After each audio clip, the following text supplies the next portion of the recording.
para ser um documentário sobre as possibilidades de coexistência em um território ocupado. As filmagens começaram em 2018 e acompanhavam o cotidiano de uma família brasileiro-palestina na Cisjordânia. Mas após os ataques do Hamas em outubro de 2023 e o início dos bombardeios massivos de Israel contra Gaza, o projeto mudou de rumo. Notas sobre um Desterro é um documentário que aborda a colonização da Palestina, o regime de apartheid imposto por Israel e o genocídio transmitido em tempo real pelo celular das vítimas. O filme está rodando o circuito de festivais, incluindo a Mostra Internacional de Cinema de São Paulo. O BDF Entrevista de hoje recebe o diretor Gustavo Castro para uma conversa sobre a experiência de fazer o documentário A Questão Palestina e a circulação de imagens de guerra e destruição.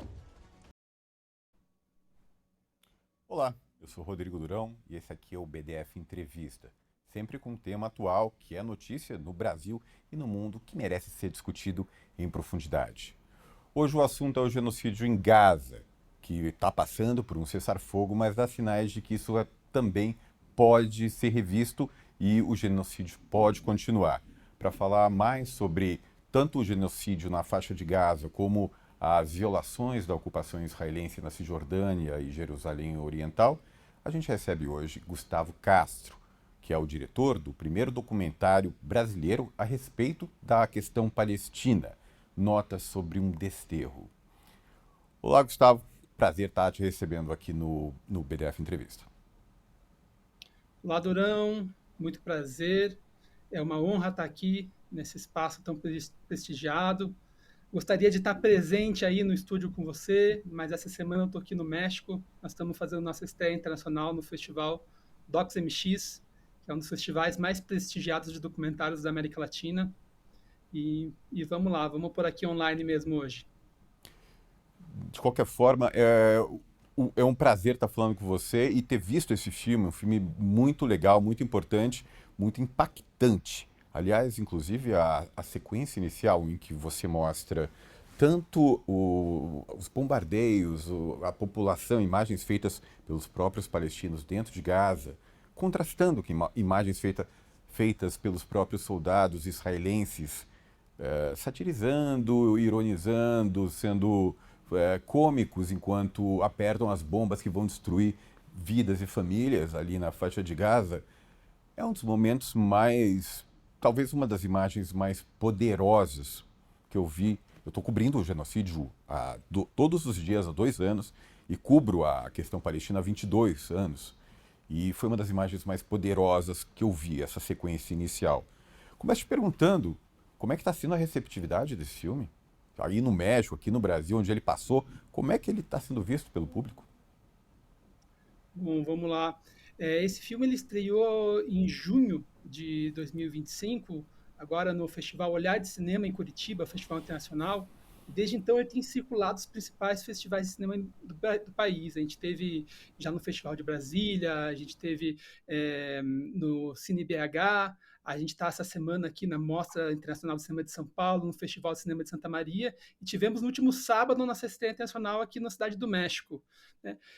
As reações têm sido muito diversas, assim, cada exibição é uma reação diferente do público, mas o público fica muito chocado ao final do filme, né? Um estado de paralisia, né? Porque há toda uma estratégia de apagamento, de normalização, né, disso que está acontecendo na Palestina.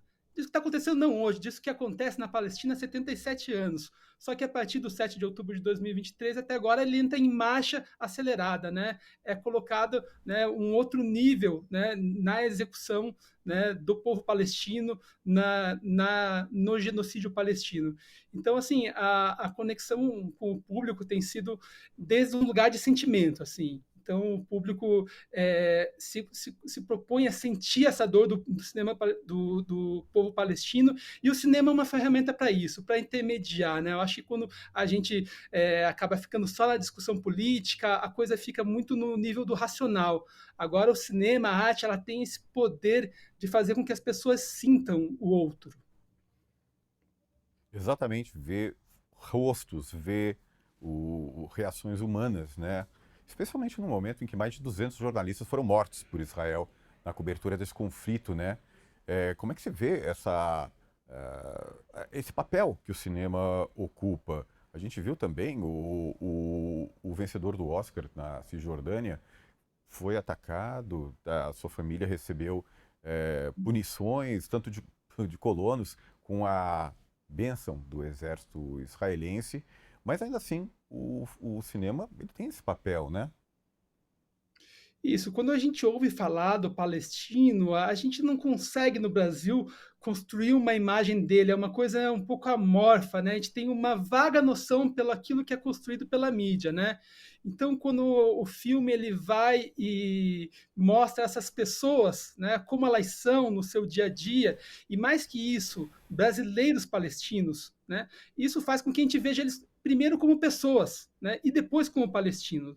Então, isso aliado a tratar com essas pessoas que têm essa relação com o Brasil, que são palestinos da diáspora, isso também aproxima do público brasileiro, isso aproxima essa realidade da nossa realidade, e que tem muitas semelhanças também, né?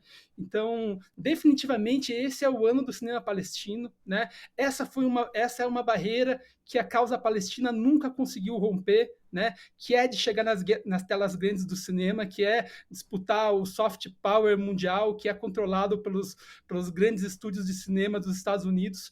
Então, esse ano, parece que a questão palestina conseguiu romper com essa barreira. Nós começamos o ano com o Noah Land ganhando o Oscar, né? A gente teve o The Voice of the Hindi Rajab, que é o filme que foi ovacionado 23 minutos no Festival de Veneza, né? A gente tem o Palestina em 36 também, que está, inclusive, estreando no Brasil na Mostra de Cinema de São Paulo, né?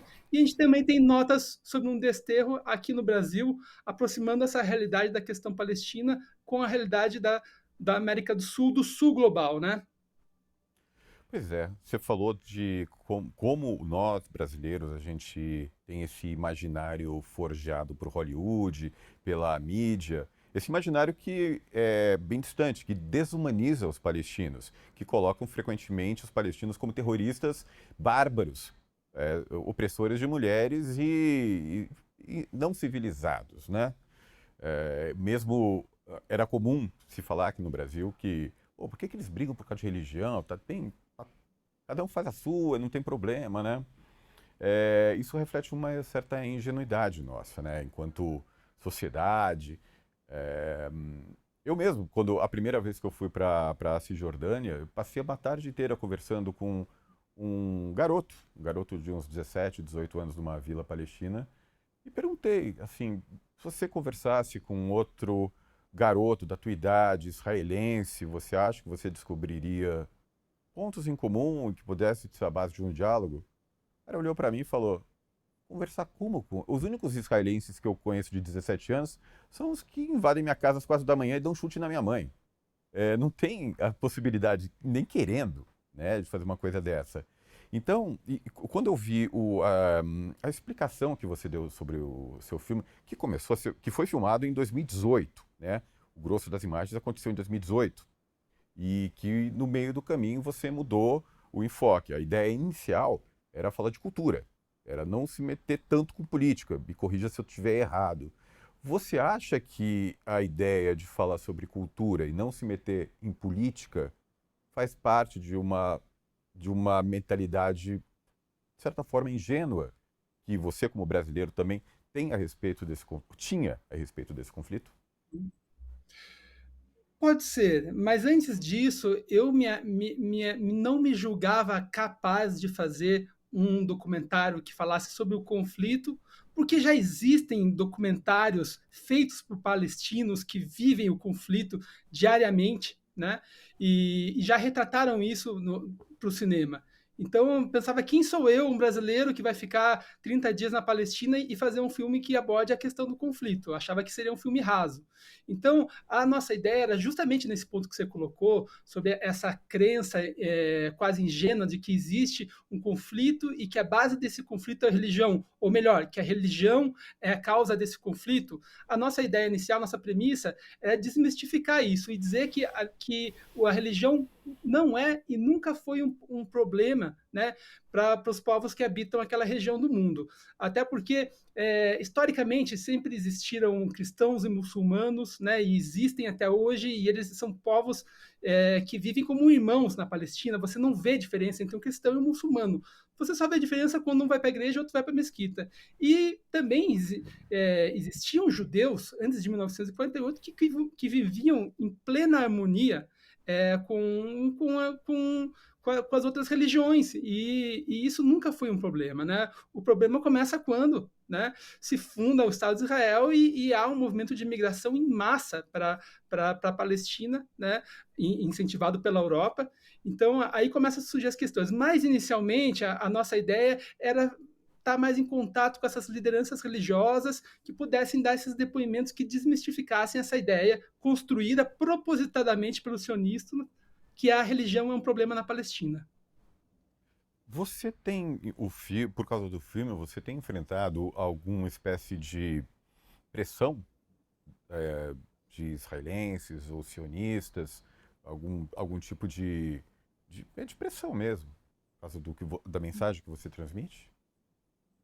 Olha, a gente está preparado para isso, né? A gente espera que isso, em alguma medida, venha a acontecer, embora que eu considere que o filme ele constrói pontes. Ele não é um filme que busca fazer um enfrentamento direto, ele busca mostrar essas pessoas e busca, sobretudo, fazer uma reflexão de alguém, né, que vem do Brasil e que deixa um ponto de vista muito claro, né? Então a gente coloca muito bem da onde que parte esse ponto de vista, né?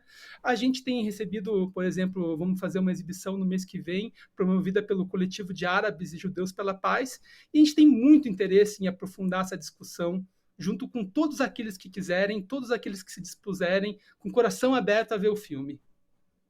Aliás, falando nisso, Gustavo, onde que as pessoas que estão interessadas podem ver seu filme? Já tem um cronograma aí, uma agenda de datas? Bom, para além das exibições nos festivais, né, de cinema, que inclusive, para quem estiver em São Paulo, eu recomendo muito a exibição de amanhã, às 5h30, na Cinemateca Brasileira, na Sala Grande Otelo, como parte da Mostra Internacional de Cinema de São Paulo, né? É um espaço de prestígio imenso assim para o cinema exibir um filme dentro da Sala Grande Otelo na Cinemateca Brasileira, né? E para além dos festivais, a gente tem recebido convites do Brasil inteiro e até de fora do Brasil para exibições em faculdades, em sindicatos, né, em coletivos, associações, e que a gente tem buscado atender todas, né? Então, para saber dessas datas, né, eu recomendo que as pessoas sigam as nossas redes, Notas sobre um Desterro, e lá a gente tem publicado constantemente esse calendário. Eu não saberia te dizer de cabeça. Por exemplo, amanhã existem 2 exibições. Além da Mostra em São Paulo, também vai acontecer no Festival de Cinema de Santa Maria, no Rio Grande do Sul. Então, temos Salvador no mês que vem, Foz do Iguaçu, interior do Paraná também, outras 3 cidades, Rio de Janeiro, e essas datas todas estão sendo publicadas lá com alguma antecedência. Que bacana, é um E, filme que claro, merece. nosso sonho é conseguir colocar o filme em cartaz em diversas cidades e fazer com que ele fique, por exemplo, 1 semana, 2 semanas aí, e que as pessoas se programem e possam assistir ele. Vamos torcer, né? Gustavo, eu queria que você voltasse um pouquinho. Me explica como é que começou essa ideia de fazer um filme a respeito da Palestina. Isso foi em 2000, a gente já falou que foi em 2018, mas como que começou isso? Então, bom, eu sou documentarista há aí quase 20 anos, né? Toda a minha produção de documentários ela é voltada para o tema social, né, temas humanos. Eu começo minha trajetória como documentarista viajando na América Latina, né? E aí eu sou tocado pela realidade, né, dessa herança do colonialismo nos diferentes países da América Latina, e isso passa a ser um tema dentro do meu trabalho, né? A partir daí eu começo a trabalhar com migrantes refugiados, né, trabalhando com migrantes diversas da África, da América Latina, do Afegão, temos uma série produzida, e muito naturalmente eu acabo me aproximando do tema da Palestina, porque em 2017 eu filmo um documentário sobre a presença, a migração árabe no Brasil, né? A partir daí eu começo a ter uma proximidade maior com o Ali de Rabah, né, que por uma coincidência é da minha cidade, Curitiba, né, e a partir dessa amizade abrem-se as portas para que eu fosse até a Palestina e fosse recebido por sua família lá, que foram a ponte que fizeram com que esse filme fosse possível, né? Falando um pouquinho mais, 2018, a gente foi com essa proposta. A ideia não era fazer um filme em primeira pessoa, um filme ensaio, mas voltando para o Brasil, a gente viu que só as imagens elas eram insuficientes para contar aquilo que a gente gostaria de contar. Então, necessitaria uma reflexão em cima dessas imagens, né? Pegamos um período macabro, sinistro para a sociedade brasileira, que foi esse período de 2018 a 2022, onde todas as políticas públicas de cultura e mecanismos de incentivo ao audiovisual foram devastados, né? Tivemos muita dificuldade para concluir esse filme, né? O que nos fez refletir mais ainda sobre qual filme seria. Porque quando em 2023 a gente consegue um pequeno edital de finalização através da Lei Paulo Gustavo, né? Já havia ocorrido o 7 de outubro. E a gente não podia se esquivar dessa realidade, porque as imagens que começaram a chegar para nós, através das redes sociais, eram aterrorizantes e elas se relacionavam com as imagens que foram feitas em 2018 e que, por sua vez, também se relacionavam com as imagens históricas. A gente teve acesso a um acervo histórico que foi fornecido pela ONU, né? Foi cedido pela ONU, que são imagens que vão desde o final do século XIX até o final do século XX. Então, como a história da Palestina é uma história de tentativa de apagamento, de fragmentação do território, né, e também da sua história, a gente começou a usar esses recortes, essas imagens, para montar esse filme, né, para tentar construir uma linha do tempo que pudesse fazer com que a gente entendesse, né, esse genocídio está em curso, que é um genocídio que ele nunca teve fim, né? Ele se inicia em 1947, 1958, e o que está acontecendo hoje não está desconectado com aquilo que aconteceu há 77 anos atrás. Então, o filme propõe botar essas imagens que chegam até nós através das redes sociais dentro de uma linha do tempo que permita o espectador entender, né, da onde que elas vêm. E quando que foi que teve a grande mudança, a grande virada? Você tinha um filme na cabeça, aconteceu o Sim. 7 de outubro, você sentiu a necessidade de mudar. Quando é que realmente mudou? Você falou, não, vamos repensar tudo, que deve ter sido um grande passo. Afinal de contas, Sim. é uma tarefa imensa, né? Repensar tudo. Como é que foi Sim, isso? uma tarefa imensa, e eu não fiz ela sozinho, eu fiz ela muito bem acompanhado da roteirista, minha sócia na produtora Fabulário Filmes, Juliana Sanson, que é uma roteirista, uma cineasta assim, muito experiente, e do Tiziano Monteiro, que é o montador do filme, também um intelectual, professor da área de cinema, né? E juntos, né, eles me incentivaram muito a que esse filme tivesse uma voz que narrasse ele, né? E que não poderia ter outra voz que não fosse a minha, por ter estado lá, por ter vivido essa realidade. Então, quando realmente a coisa se transforma, é quando a gente tem acesso a esse pequeno edital de finalização e a gente pode ficar 10 meses trabalhando, nós três, assim, imersos só nesse tema, só nesse roteiro, né, com um monte de papel cortado na parede, com 27 versões de roteiro feitas, né? Aí a coisa começa a tomar essa forma que é mais próximo daquilo que está chegando às telas. 27 versões de roteiro. Caramba. E foi produzido por quem? Vocês autoproduziram? Teve algum outro apoio? Olha, Exceto esse o filme, Paulo Gustavo. sim, esse filme ele foi financiado inteiramente com recursos próprios, né? Esse é um filme que não existiria se fosse esperar algum recurso, algum edital, alguma verba pública, algum apoio, porque a gente tentou escrever esse filme em diversos laboratórios e nunca foi aceito. Muito pelo contrário, a gente sempre sentiu assim um certo preconceito. Não, melhor não falar disso, viu? Acho que esse é um tema aí que, né, é um tema complexo, que é melhor não falar, vamos deixar isso daí assim, né? Então, eu posso dizer que ele foi 80% financiado com recursos próprios e 20% com esses recursos públicos, que se não fosse por esse edital de finalização, ele não existiria, que foi muito importante para que a gente pudesse poder dar essa tacada final e fazer com que esse filme fosse finalizado. Você vê que essa mudança da intenção do filme, da essência dele, ela acabou trazendo mais visibilidade, maiores públicos para esse trabalho, em relação à expectativa que você tinha antes, pensando no primeiro Sim. filme ainda, que era mais cultural? Sim, e tristemente isso, né? A gente ao longo, a gente vem trabalhando no filme há 7 anos, né? E quando ele chega próximo a ser concluído, a gente vê que é o pior momento possível, mas ao mesmo tempo ele se torna cada vez mais necessário, né? Então também isso nos dá força, né? Para levar o projeto adiante, para finalizar ele, para conseguir levar ele para as telas grandes, e a gente acredita que até por isso ele está tendo uma grande aderência, né? Porque a gente vem aí há 2 anos só ouvindo falar coisas superficiais, porque o terroristas do Hamas, porque o terrorista do Hamas, que isso se inicia em 7 de outubro, que é a guerra, né? E há uma carência de poder ter algum material, algo que possa profundizar, e o audiovisual tem um poder muito grande, né?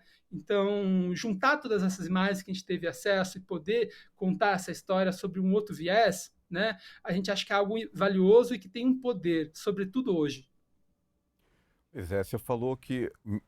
Porque mesmo a falar de cultura palestina é falar de política, falar de Sim. resistência, falar de um tema que você toca bastante no filme, que é o não apagamento.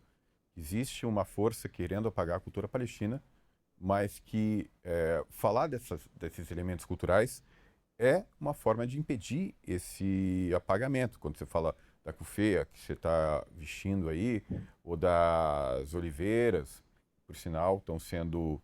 A gente está em plena temporada de colheita de azeitonas, de olivas, nesse momento, e a gente vê o, os absurdos que estão sendo cometidos com quem planta essas oliveiras, os palestinos, na Cisjordânia. O que isso mudou no seu entendimento após fazer o filme? Esses símbolos culturais, essa luta dos palestinos pelo não esquecimento, para não deixar que a nação deles seja esquecida em algumas gerações. Ô, Durão, muito importante você tocar nesse tema. Inclusive, ontem eu estive em conversa com a Ruaida, que é irmã do Ali de Rabah, que vive na Cisjordânia, que é uma das personagens principais desse filme.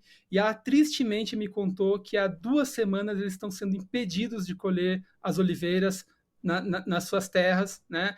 O exército se colocou como em vigília na única passagem que tem onde a população palestina de Koba consegue descer para ter acesso às oliveiras, e eles não estão conseguindo, há 2 semanas, ter acesso a essas oliveiras, né?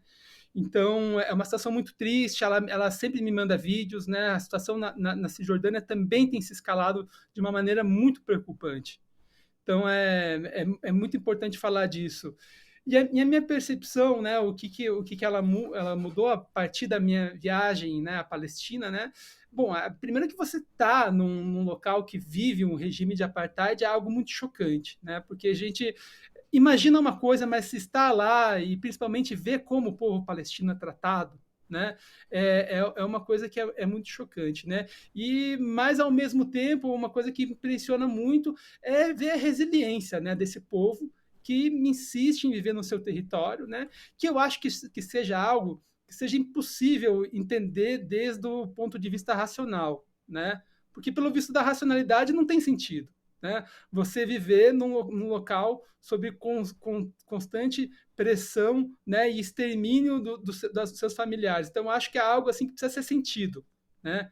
Eu acho que isso você sente, e isso está ligado à ancestralidade que aquele povo tem, a relação que esse povo tem com a terra, e que a gente não consegue entender pela via da razão, né? Então, tá lá e tá em contato com essas pessoas, né? E eu acho que o filme é uma forma de fazer isso, né? Eu acho que o filme é uma forma de trazer para o público esse sentimento, né? De promover a alteridade, né, você conseguir sentir a dor do outro e, a partir desse sentir, você se conectar com a sua humanidade que habita em você, né? Então, esse tem sido também um retorno muito gratificante, né, de estar exibindo esse filme para o público nos cinemas. Outro golaço que eu acho que vocês marcaram durante esse filme foi uma sensação que eu tive quando eu fui na Cisjordânia e vi aquelas montanhas verdes, lindas, maravilhosas. Mas em cada vila palestina, você vê o morro em frente, é o morro que o palestino não pode ir. Depois, atrás do morro, tem duas colinas, nenhuma das duas vazias, o palestino não pode ir, porque uma terceira lá atrás tem o assentamento judaico, que muitas vezes os judeus podem ir nessas montanhas e atirar nos palestinos, enfim, cometer qualquer tipo de barbaridade impunemente. E você visualmente conseguiu transmitir essa sensação, porque parece, de certa forma, o que você vê o mundo através de uma vitrine. É tudo bonito, mas você não pode chegar lá. A terra, em tese, é sua, mas não te deixam chegar lá. Inclusive, você corre o risco de levar um tiro, ou como disse um personagem do teu filme, sofreu um rasante de um helicóptero com soldados que vão treinar na montanha ao lado, né? É angustiante. Ao mesmo tempo, é tão bonito e angustiante, né? A vida naquele lugar. É isso mesmo, né? E tá na Palestina, né? E cruzar esses territórios é viver sobre uma incerteza, né? Que você sai de um lugar e você não sabe se vai chegar o outro, se vai chegar com vida, né? Ou se no meio do caminho você vai ser preso sem motivo, sem justificativa, né? Então, uma coisa que eu acredito que seja um dos pontos altos do filme é que o filme ele tem uma pegada um pouco road movie, né? A gente pega na mão do espectador e vamos fazer essa viagem pela Palestina. Então a gente está indo para cá, está indo para lá e cruzando montanhas, né? E o que está sempre presente é o muro, é a ocupação, né? Que espreita em todo momento por qualquer lugar que você vá, por qualquer lado que você ande, né? Você tem um impedimento, né? Então o filme eu acredito que ele consegue trazer, né? Esse aspecto, né? Que é um aspecto da vida cotidiana da Palestina. E você teve algum lugar que você gostaria de ter ido e não foi? Nablus ou Hebron? Teve algum lugar que estava proibida a entrada? Bom, primeiro, a gente, desde que foi a Palestina, a gente tinha uma vontade muito grande de ir a Gaza, né? Mas, assim, todas as pessoas que a gente conversou, com diversos níveis de influência lá na autoridade palestina, nos disseram que isso era impossível, que isso só aconteceria se a gente estivesse fazendo parte de uma missão internacional, de uma grande organização de direitos humanos, né, como a Cruz Vermelha, o Crescente Vermelho lá, né, e que isso teria que ter sido agendado com muita antecedência e autorizado pelo governo israelense, e, bom, isso seria impossível. Então, a gente desistiu, né? E a gente focou na Cisjordânia, né? O que eu acho que é muito interessante, né, de estar mostrando a Cisjordânia hoje, enquanto a situação em Gaza está do jeito que está, no acelerado que está, com o genocídio em curso.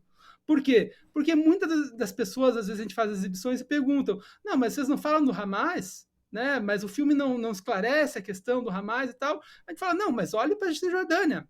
Na Cisjordânia não existe Hamas. O Hamas não tem ascendência política na Cisjordânia, e existe alguma coisa que indique que haja algum indicativo de resolução de conflito? Não existe. A realidade da Cisjordânia sem o Hamas é a realidade da ocupação. Então, o problema não é o Hamas. Então, está sendo muito importante nas exibições poder falar isso para as pessoas, né?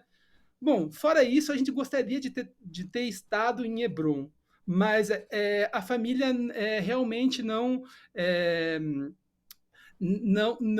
disse que não sentiam segurança em ir até lá, né? E eles se colocaram, a gente entendeu, a gente também não sentiu, e a gente também naquela época não estava interessado em ir direto até o conflito, né? A gente estava interessado em buscar outras questões que pudessem desmistificar essa construção que o sionismo faz propositadamente, né, sobre a Palestina. E a escolha de não retratar os ocupantes, os israelenses, foi intencional? Bom, sim, primeiro que um filme é sempre um recorte, né? Você nunca consegue abordar tudo, né? E a gente também entende que os ocupantes eles já são amplamente retratados pela mídia, né? Eles têm tantos recursos, né? Que conseguem propagandear a sua ideologia, né? Que a gente com os nossos recursos limitados, pensamos, não, vamos focar nessas pessoas aqui, né? Que estão aqui com suas vozes silenciadas, né? Então, foi essa escolha que a gente fez, propositada E, mesmo. e você tem mantido contato com os personagens do filme? Você falou que ainda está em contato frequente com a irmã do Walid. Me fugiu o nome dela, aquela Guaida. moça, Waida, que, é tocante a cena que ela fica regando as oliveiras, podando, e saber que ela está sendo, hoje, nessa quarta-feira, essa terça-feira, está sendo impedida de colher, é muito triste. É muito triste, realmente é, é difícil. Mas você tem mantido contato com os outros personagens que aparecem no filme? Olha, principalmente através da Ruaida mesmo, né? Que foi minha ponte lá, que foi a intérprete de todas as entrevistas que a gente fez, né?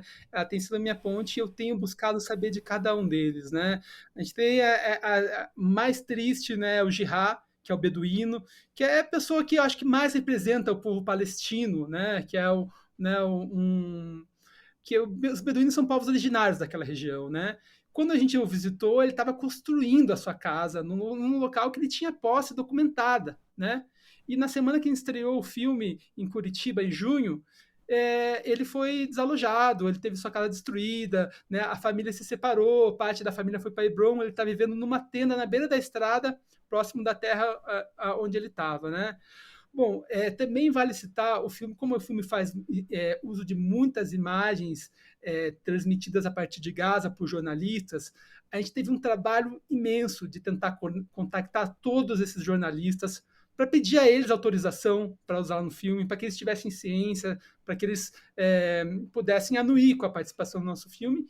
E a gente tristemente foi acompanhando eles sendo assassinados um por um, né? Meu Deus. Desde que a gente vem nessa etapa de montagem que começou no começo desse ano até agora, que a gente partiu para as imagens de arquivo transmitidas pelas próprias vítimas, a gente vem acompanhando um por um sendo assassinado, né?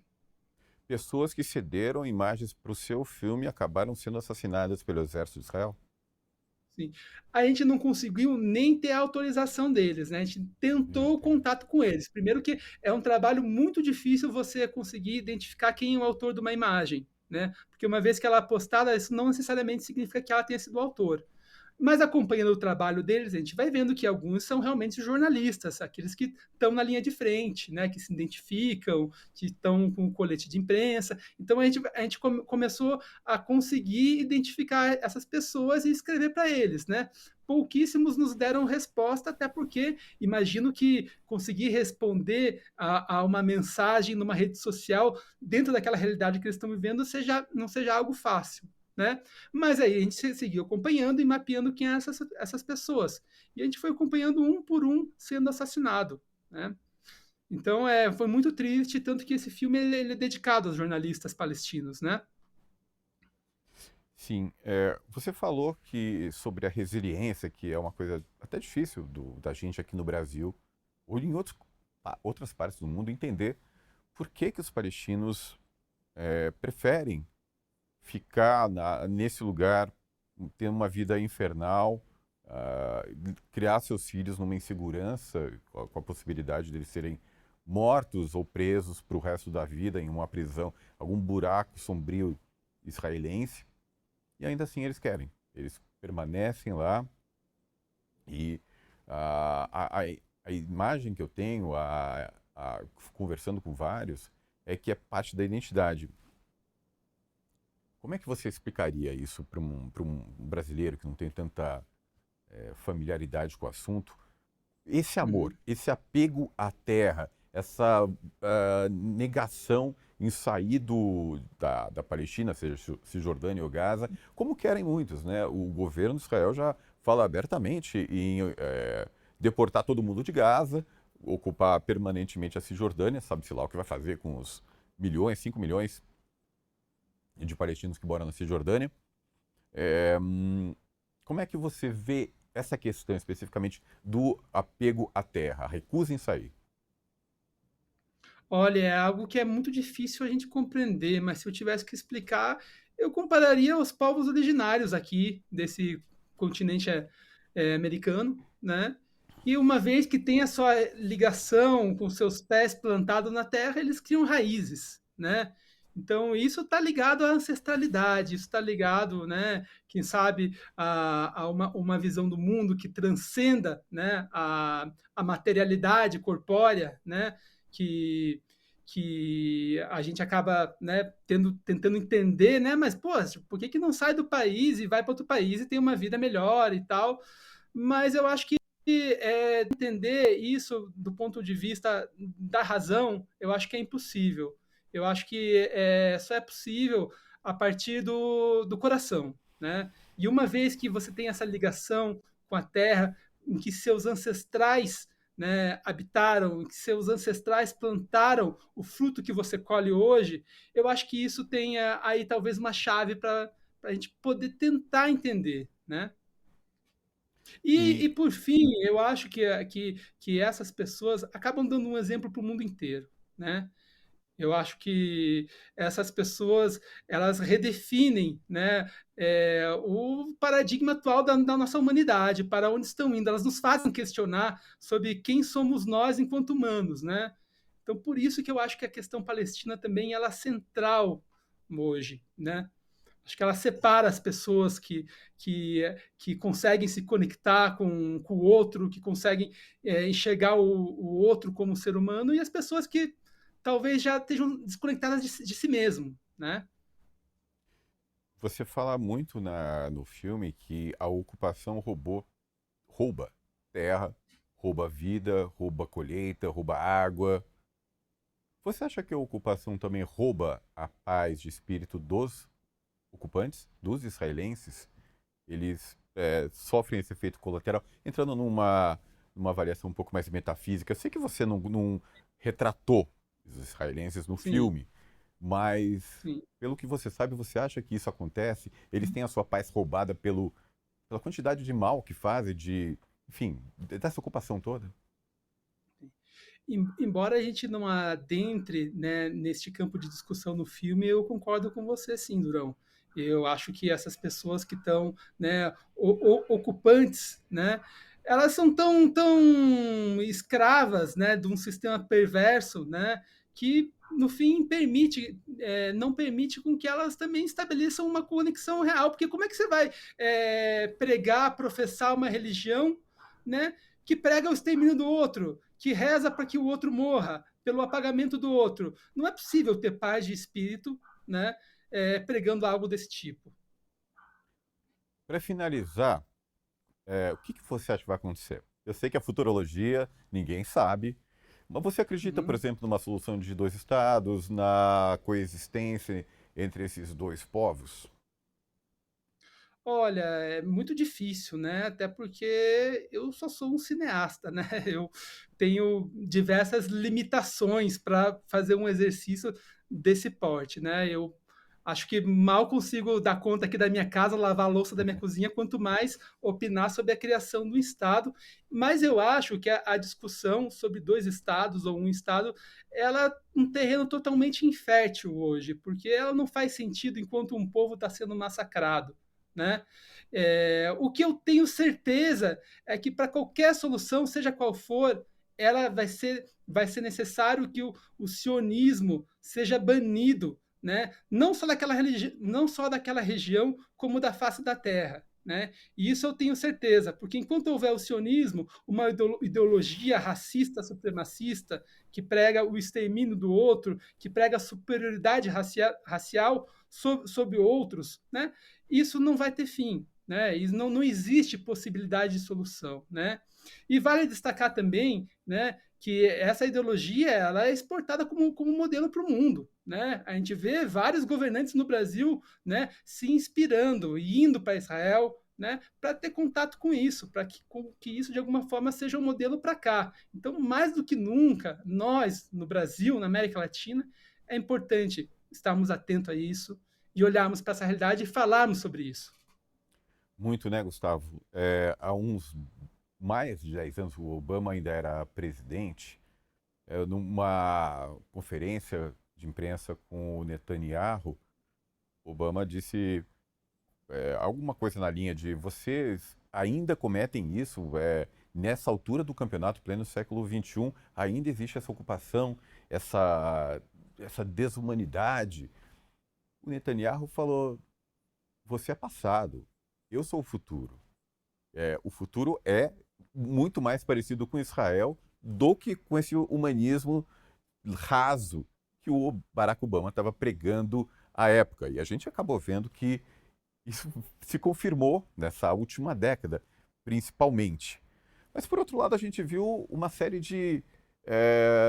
uma onda de reconhecimento do Estado palestino por parte de países que eram historicamente aliados a Israel. O Reino Unido, a França, o Japão, o Canadá, a Austrália.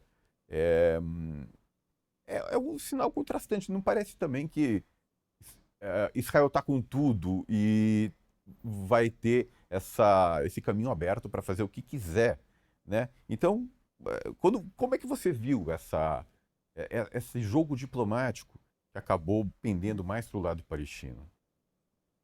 Sim, claro. Pelo contrário, né, eu acho que nessa época que você está citando, eu acho que existia um verniz, né, existia uma máscara, né, que impedia com que as pessoas enxergassem o que estava por trás daquele regime, né? Hoje em dia, o sionismo está com a sua cara feia à mostra, né? E o mundo inteiro está vendo isso. Então é hora de falar disso, é hora de ir para cima, de chamar as pessoas para conversa, de mostrar o que acontece, né? Quando nós fomos à Palestina em 2018, haviam várias vozes que nos contradiziam, né, em conversas e falavam que isso que a gente estava fazendo não era certo, porque, né, a história do Holocausto dos judeus, né, que se justificava algo.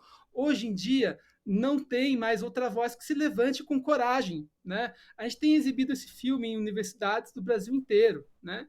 E, bom, quando você se propõe a fazer um debate, você sempre chama dois lados, mas não tem outro lado, né? Não tem aqueles que se levantam para defender esse outro lado. Aliás, até tem, mas a gente sabe quem são, né? E são sempre os mesmos.